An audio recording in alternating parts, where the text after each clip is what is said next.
यहाँ हॉल में आप सब जो आए हैं, आपका यहाँ बहुत बहुत स्वागत, नमस्कार।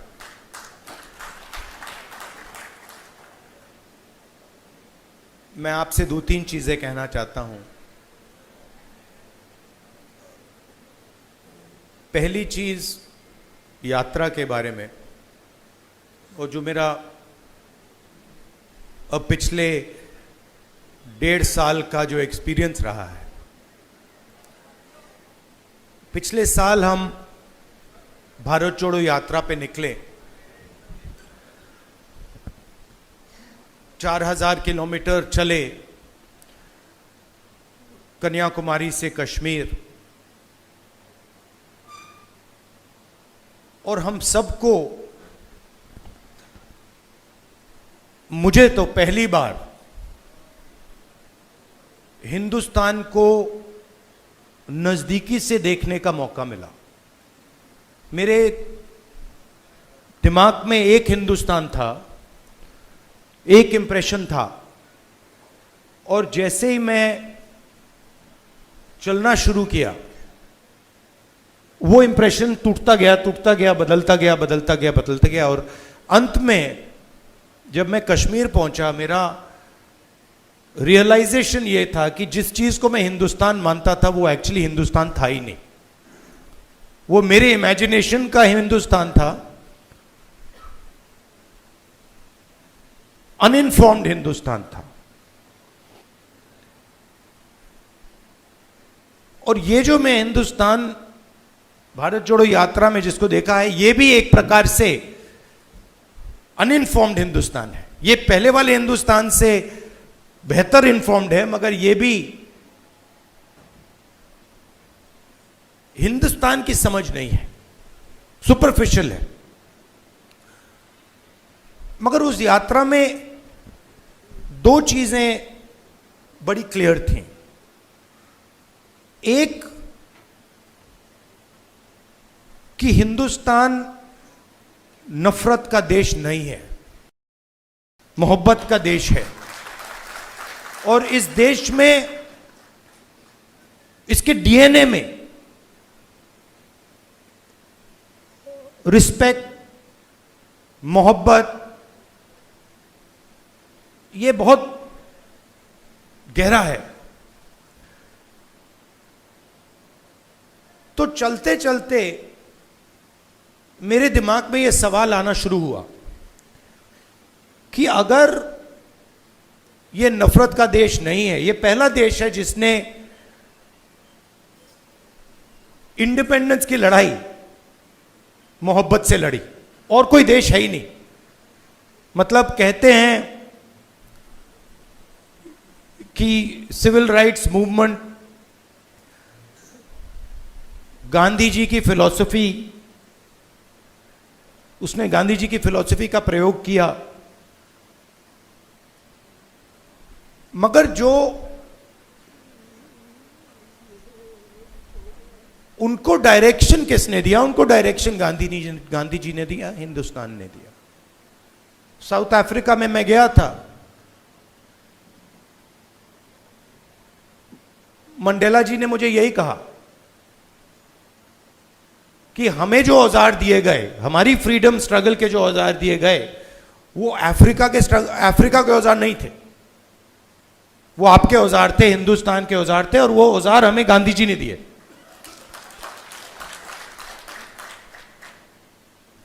तो जब मैं चल रहा था, मेरे दिमाग में यह सवाल आया कि अगर हिंदुस्तान मोहब्बत का देश है, तो इसमें नफरत क्यों फैल रही है? क्योंकि इतना आसान नहीं होना चाहिए नफरत को फैलाना। हम कहते हैं बीजेपी नफरत फैलाती है,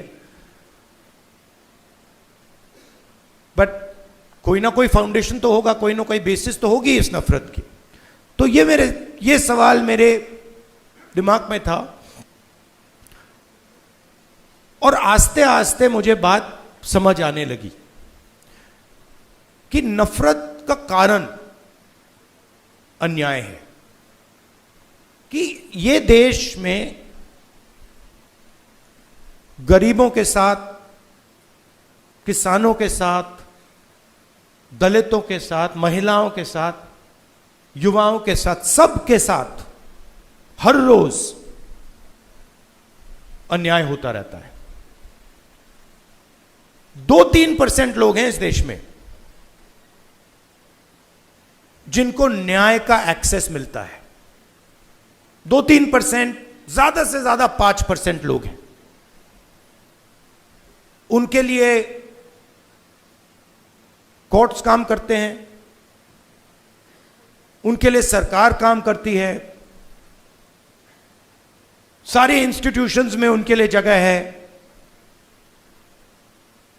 बट अगर हम 90% लोगों को देखें, उनके साथ 24 घंटा अन्याय हो रहा है। 16 लाख करोड़ रुपए 20-25 लोगों का कर्जा माफ हुआ। जीएसटी का पैसा है, जनता का पैसा है, किसानों का पैसा है, मगर किसानों का 1 रुपया माफ नहीं होता है। और मैंने सरकार के अंदर से देखा है, जब हमने किसान कर्जा माफी की बात उठाई, जब हम सरकार में थे, तो रिस्पॉन्स मिला कि यह ठीक नहीं है, इससे किसान आलसी हो जाएगा।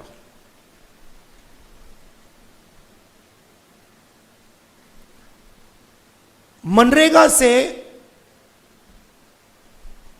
गरीब व्यक्ति की आदत बिगड़ जाती है। मतलब वो काम कर रहा है, उसको आप उस काम के लिए पैसा दे रहे हो और उसकी आदत बिगड़ रही है। और दूसरी तरफ 20-25 लोग हैं, उनका 16 लाख करोड़ रुपए माफ हो रहा है, उनकी आदत नहीं बिगड़ रही। वो उसको पता नहीं विकास कहते हैं, डेवलपमेंट कहते हैं, प्रोग्रेस कहते हैं, पता नहीं क्या कहते हैं। तो अगर आप हिंदुस्तान के धन को देखें और उसको ट्रैक करें तो आपको दिखेगा कि ये जो सोने की चिड़िया कही जाती है, इसका पूरा का पूरा धन किसानों से, युवाओं से, दलितों से, आदिवासियों से, पिछड़ों से छीन कर ये 20, 25, 50, 200 कितने लोग हैं, ज्यादा नहीं है, इनके ओर फनल होता है। तो इसलिए हमने दूसरी यात्रा में न्याय शब्द जोड़ दिया। और इस यात्रा में हमारा फोकस उस पे था कि किस प्रकार का अन्याय हो रहा है।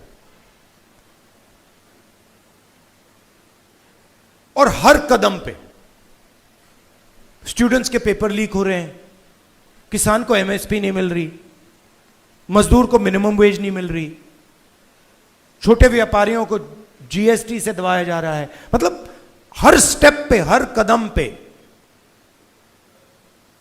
लोग आ रहे थे, कह रहे थे हमारे साथ ये हो रहा है। मगर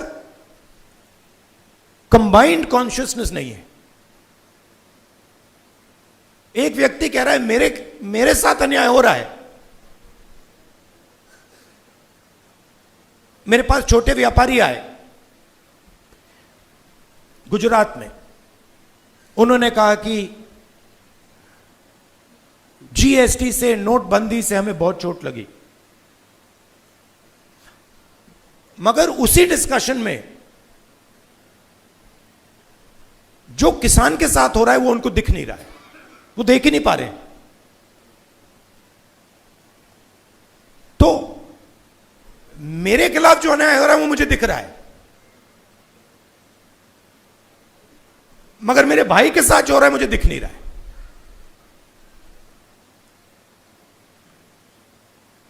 तो यह बहुत जरूरी बात है, क्योंकि जब तक आप अपने भाई के साथ जो अन्याय हो रहा है वो नहीं देखोगे, तब तक कोई मूवमेंट खड़ा नहीं हो सकता। मैं जूडो करता हूं और उसमें एक बड़ी इंटरेस्टिंग चीज है। उसमें जमीन पे गिरना पड़ता है, फेंका जाता है व्यक्ति को। तो जब पहले व्यक्ति शुरू करता है तो वो अपने आप को प्रोटेक्ट करने की कोशिश करता है, जमीन पे गिरोगे तो फिर आप अपने आप की रक्षा करते हो। फिर थोड़ा एडवांस्ड होता है, फिर उसको बात समझ आती है, वो जमीन की रक्षा करना शुरू कर देता है। मतलब don't protect yourself, protect the mat. और बड़े मजे की बात दिखती है कि जब आप जमीन को प्रोटेक्ट करते हो तो ऑटोमेटिकली जमीन आपको प्रोटेक्ट करती है। तो मूवमेंट कैसे बनती है? मूवमेंट जब बनती है जब मैं अपने दर्द को छोड़कर मेरे साइड में जो खड़ा है उसके दर्द की रक्षा करना शुरू करता हूं। ऑटोमेटिकली वो मेरी रक्षा करेगा, उसको करना ही पड़ेगा। तो ये एक मेंटल लीप की जरूरत है। सबको दिख रहा है कि भाई किसान को दिख रहा है, मजदूर को दिख रहा है, सबको दिख रहा है, मगर एक दूसरे का दर्द नहीं दिख रहा किसी को। मेरा एक्सपीरियंस है दूसरी यात्रा का। आखिरी बात देखिए, आपने राहुल गांधी का नाम बहुत बहुत बार लिया। कांचा जी मेरे दोस्त हैं, उन्होंने नारे भी दे दिए। ये राहुल गांधी नहीं है, ये हिंदुस्तान में करोड़ों लोगों की फीलिंग है।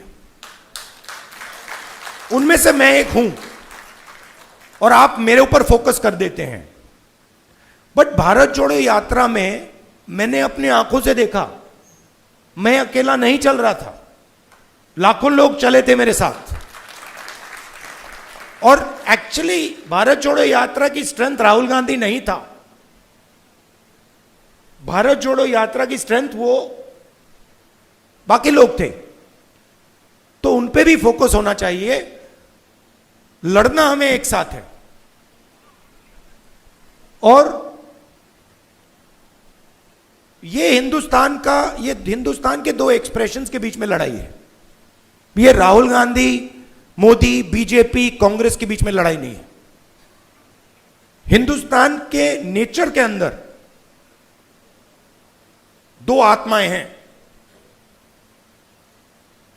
और ये उन दोनों आत्माओं के बीच में लड़ाई है। एक आत्मा कहती है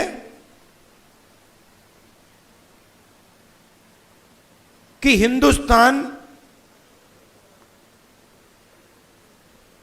बीच से चलाया जाएगा, ऊपर से चलाया जाएगा और सारे लोग ऊपर देख के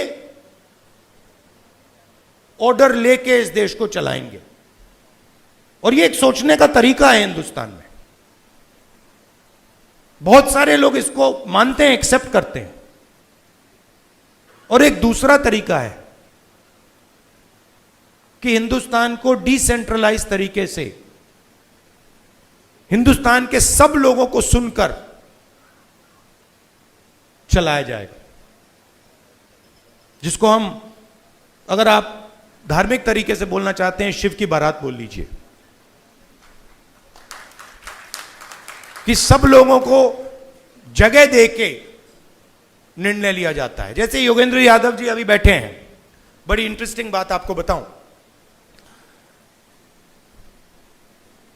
3-4 महीने पहले इन्होंने हमें कहा, देखिए हमें ये जो गारंटीज हैं, हमें क्लियरली बता देना चाहिए देश को कि इंडिया गठबंधन आएगा तो क्या करेगा। और आज मैंने इनसे पूछा कि आप बताइए, ये जो हमने गारंटीज देश के सामने रखी हैं, इससे आप खुश हैं? तो इन्होंने कहा मैं खुश हूं, मगर बहुत केओटिक डिस्कशन हुआ। केओटिक डिस्कशन हुआ क्योंकि ये एक्चुअली कांग्रेस पार्टी की, राहुल गांधी की, खारगे जी की इंडिया गठबंधन की गारंटीज नहीं है।